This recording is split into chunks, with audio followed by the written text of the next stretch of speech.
Hi guys, this is Edward Tech 40. For today's review, meron tayo ditong portable router. Ito siya, 4G LTE. Ayan. Etong router na to, pwede mong gamitin kahit saan ka man magpunta. Kung magka-camping ka, kasama yung mga friends mo. Or magse-setup ka ng small business gamit yung ating router. Ang kailangan lang dito is yung kanyang SIM card na may data. Kahit anong klaseng SIM, basta meron siyang data. So, samahan nyo ko guys, check natin yung laman sa loob kung ano yung makukuha natin dito sa ating product. And para naman sa details ng ating TP-Link na router, iwan ko na lang yung link niya sa description box para sa ibang details. So, tara, samahan nyo ko, open natin yung ating TL-MR105. Let's go!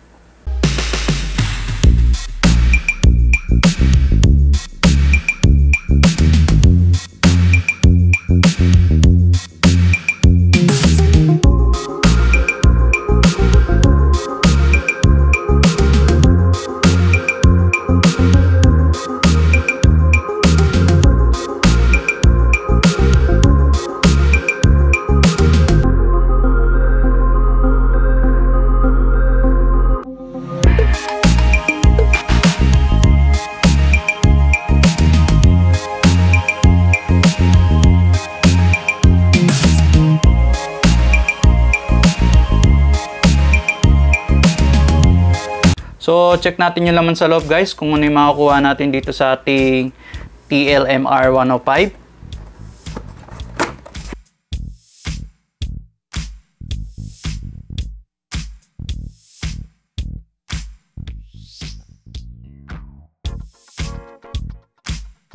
So guys, ito lahat yung nakuha natin. Meron tayo ditong LAN cable. Para saan to? Sa local connection natin dito sa ating router. Then sa power source niya naman guys, ito yung kanyang power adapter. And ito naman yung kanyang quick install guide. So kung magse-setup ka nito, pwede mo rin tong basahin. Nandito na lahat yung instruction kung paano natin i-setup yung ating portable na router na TL-MR105. Bali naka-drawing na yung product natin. And the last yung ating portable router na TL-MR105. Kulay puti siya guys, tsaka maganda yung kanyang design. Kahit na nagka-camping ka or meron kang business meeting sa labas, pwede mong gamitin itong ating portable router. Sa harap niya, meron siyang LED indicators. Dito nyo makikita yung, yung takbo ng activity ng ating router. Sa ilalim niya naman, meron siya ditong insertion ng ating SIM card. Supported siya ng 32 device para dito sa ating portable router na TL-MR105. So, tabi muna natin yung ating mga accessories. Pakita ko muna sa inyo kung paano natin i-set up tong ating portable router. So, plug ko muna to.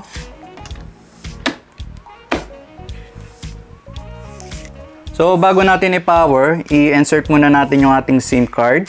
Yung gamit kong SIM card guys is GOMO. So, kung gusto nyong gumamit ng GOMO guys, yung link niya nasa taas. Click nyo lang para sa tutorial ng GOMO. So, pasok ko lang tong ating SIM card. Yan. Madali lang siyang i-insert, tsaka madali lang siyang i-release. Kasi meron naman siyang spring dito sa loob. So, power na natin. Dito nyo lang ipa-plug yung ating power adapter sa gilid. Ayan.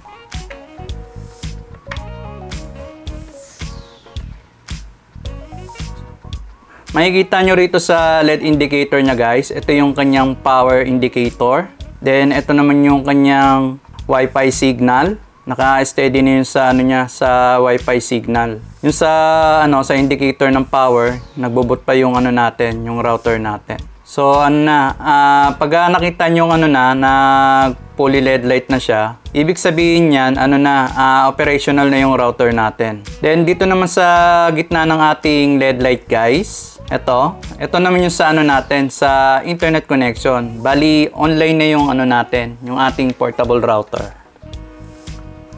Then may makikita rin kayo ditong tatlong LED light na to. Ito naman yung sa mga signal niya. Ito nakikita nyo sa gitna na hindi umiilaw. Ito yung sa sa LAN connection sa computer mo or sa laptop. So ganun lang kadali kung paano natin i-manage yung ating LED light dito. Makikita nyo na yung activity ng takbo ng ating router. Then sa baba ng base ng ating router guys, may mababasa kayo dito na SSID tsaka yung password. Bali kung gusto nyo mag-connect dito, kunin nyo lang yung SSID neto tsaka yung password nandito lang. Bali ano to, naka-default yung ating portable router, pero pwede mo namang i-change yung password tsaka yung name niya. Sa likod naman ng router natin guys, meron tayo ditong dalawang interface na RJ45 port. Ito yung sa LAN 1 natin, then ito yung sa LAN. Ano na to, sa local connection.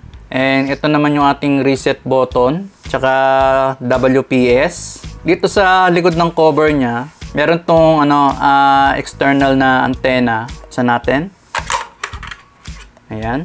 Bukod sa built-in na 3G, 4G na antenna, tsaka yung Wi-Fi antenna niya, meron din tayo ditong dalawang external na na antenna. Bali bumili ako ng extra na na antenna para dito sa external. So ito siya, hindi ko pa nabubuksan. So open natin.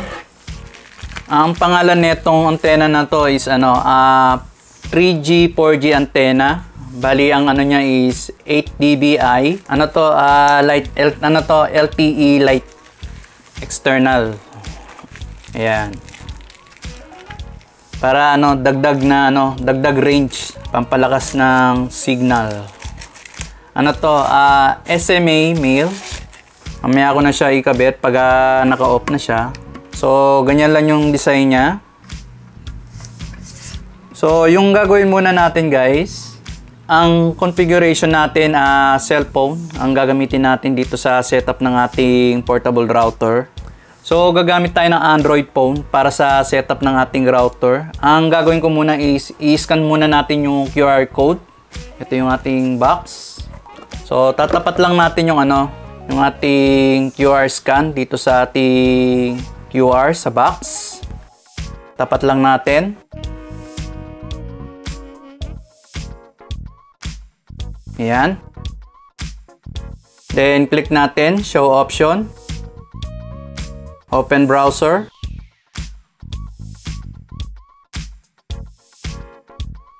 Install.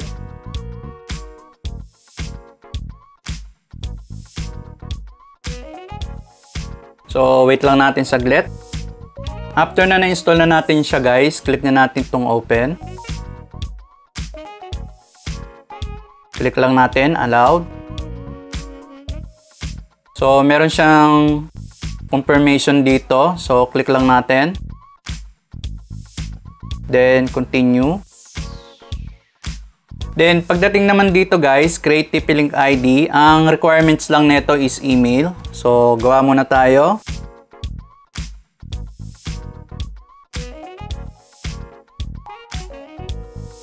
After na nakapag-input na tayo ng email, click na natin tong next. After na na-install na natin yung app guys, and na-setup na natin yung ating account, ang makikita nyo ngayon sa screen natin is ganito na yung itsura niya. Bago tayo mag-login, magko-connect muna tayo sa Wi-Fi ng ating router. So, labas muna tayo dito sa app. Punta tayo sa Wi-Fi settings niya. On lang natin.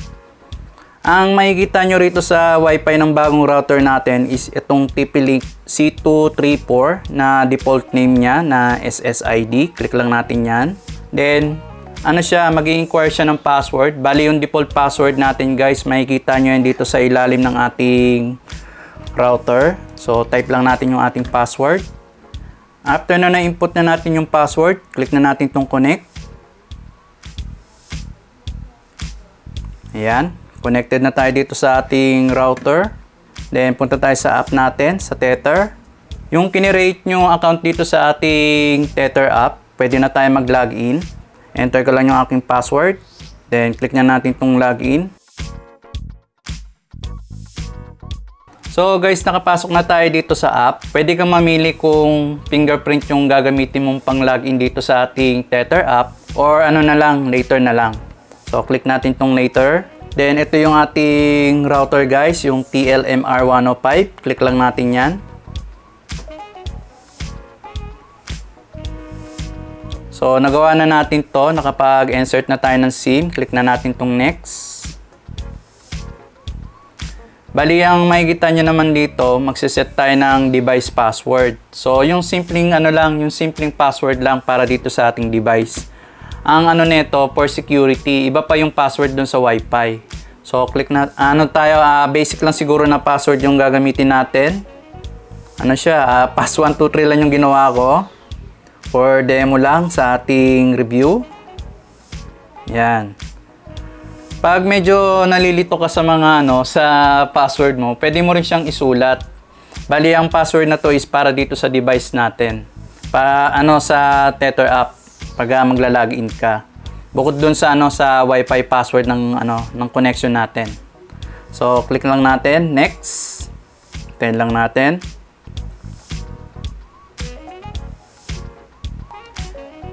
Then, dito naman guys, may makikita kayo dito na set your SIM card. Nakaset na siya. Kasi naka-registered na yung SIM natin eh. Wala na kayong babaguhin dito sa set your SIM card. Click na natin tong next. Then, dito naman guys, may mababasa kayo na set wireless network name and password. Dito na yung babaguhin natin yung default name ng ating router tsaka yung Wi-Fi password niya. So, lagay ko na lang yung simple SSID lang para sa demo natin.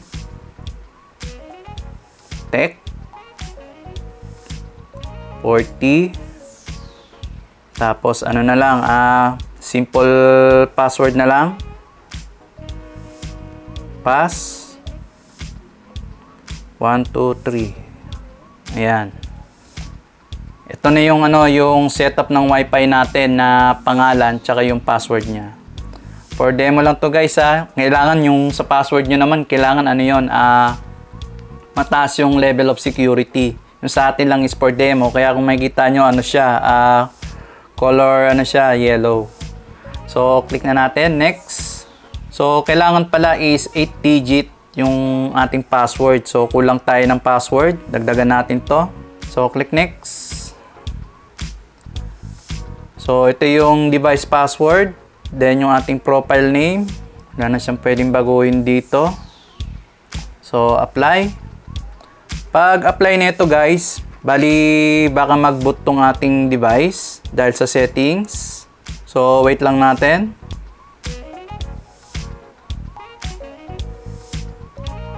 Maya-maya lang ikakabit na natin yung SMA male antenna niya para sa karagdagang lakas ng signal ng ating router.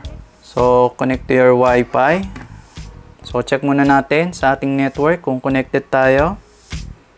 So, nakapasok tayo sa ibang Wi-Fi. So, labas muna tayo dyan. So, ito yung ating Wi-Fi guys, yung binago natin. Click na natin to. Then, simple password lang. For demo, connect.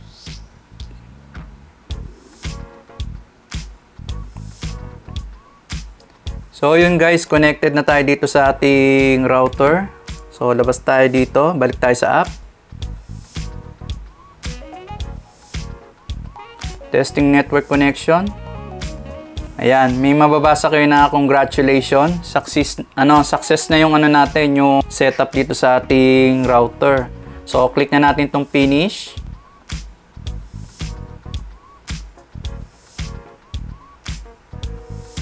So yun guys, na setup na natin yung ating router TLMR105. So check muna natin yung signal nito kung gaano kalakas. So labas na muna tayo dito sa app. Punta tayo sa pang testing sa ating net speed. Ito ang gamit ko, speed test.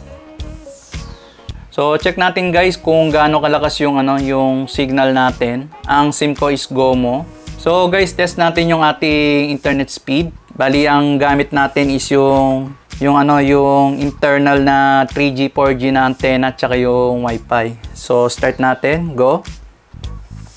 Check natin kung hanggang saan naaabot. Nandito tayo.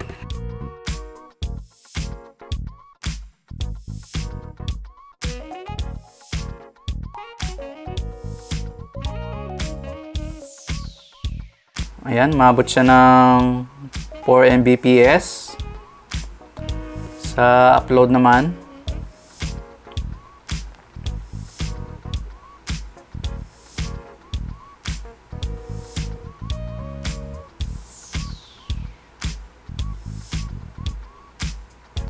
So, ano rin siya, 4 Mbps din. So, off muna natin, kabit natin yung ating dalawang SMA male. So, off muna natin to.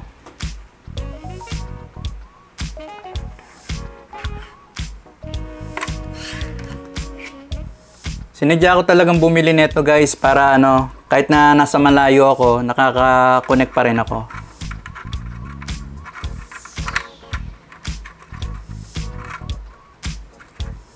Pero kahit na kinabit mo siya guys, dito sa sa router natin, kailangan natin siyang i-enable dito sa app para mag-activate yung natin, yung SMA. Ayan, kailangan siya, nakakabit maigi. Yun na yung tsura niya guys, oh. So, power natin. LED light sa power. I-set up muna natin, i-enable natin yung yung sa external antenna niya. Check natin kung meron siya dito sa app. So, labas muna tayo sa speed test. Punta tayo sa app. Di pa ako nakakonect sa Wi-Fi. Wait lang natin. So, tandaan nyo guys, sa 4 Mbps yung upload tsaka yung download natin kaganina sa sa internal antenna niya. Bali, gumamit ngayon tayo ng SMA male na antenna para sa external. So, naka fully LED light na siya. Enable na natin yung ating Wi-Fi dito sa phone para makakonect tayo. So, Tech40. Ayan, connected na tayo. Click done. Then, punta tayo sa ating app. Tether. Check natin guys kung nandito yung yung setup ng natin ng antenna. So, check natin dito sa tab. May mababasa kayo dito sa app, external antenna. Click lang natin 'yan. Ayan. I-enable lang natin yung ating external antenna. Then may prompt dito na lumabas. Make sure you have installed to external antenna. So, na-install na natin ng maayos. Then, click na natin itong confirm. After na na-enable na natin siya, labas na tayo dito kung malakas yung signal. So, click natin, go.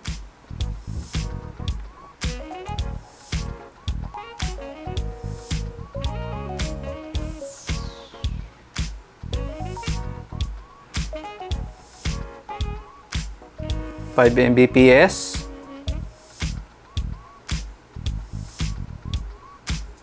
5 Mbps yung download niya guys sa upload.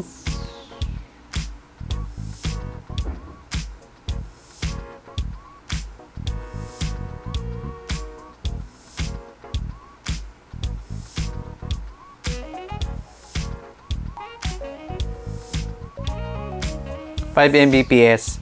So yun guys, nadagdagan lang ng 1 Mbps dito sa natin sa external na antenna. Pero siguro depende pa rin sa sa location mo kung gaano kalakas yung router natin. So yun lang guys yung aking review. So gagawin ko na lang to ng iba pang tutorial itong ating TLMR105. Don't forget to hit yung ating subscribe button and click mo na rin yung ating notification bell para ma-notify ka sa mga iba pa nating unboxing reviews and tutorial tips. So, thank you for watching and see you later guys. Bye! TLMR 105.